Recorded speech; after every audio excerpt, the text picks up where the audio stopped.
মা, তা সন্ধে হয়ে গেল, নাস্তা পানি কখন করবে?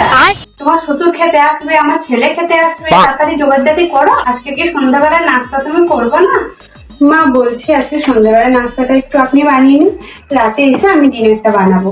একটু বন্ধুদের সাথে বেরোবো, একটু ফুচকা টুচকা খেয়ে আসি, কেমন? ঠিক আছে। পরে আর নেমে না গেল না, যত সব নেকামতো। যাই আমি।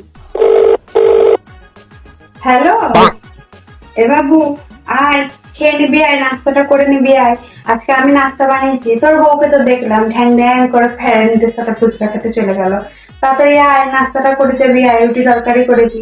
আয়, দেরি করিস না, আয়। ও দিদি, তোমার নাস্তা পানি হয়ে গেছে? হ্যাঁ, হয়ে গেছে। আমারও হয়ে গেছে দিদি, আজকে আমি সব করে নিয়েছি।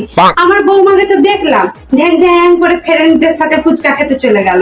আমি আজকে সব কাজ করে নিয়েছি, ওকে কাজ করতে দিলাম খালি সময় নষ্ট করে। আমার আজকে সব কাজ হয়ে গেছে। তো আজকে আমার সব কাজ হয়ে গেছে। আমার বউ তো বাড়িতে নেই, বউকে তো দেখলাম সন্ধ্যাবেলা ঢিং ঢিং করে ফ্রেন্ডদের সাথে ফুচকা খেতে চলে গেল। তাই আমি সব কাজ করে নিয়েছি। হ্যাঁ, আমার রুটি তরকারি হয়ে গেছে। ছেলেকে তো বললাম যে আয় বাবা, নাস্তাটা করে যাবি, আয়।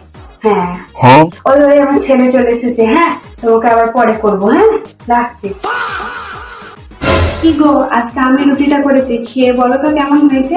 তোমার বৌমাকে তো দেখলাম ঢ্যাং ঢ্যাং করে ফ্রেন্ডদের সাথে ফুচকা খেতে চলে গেল।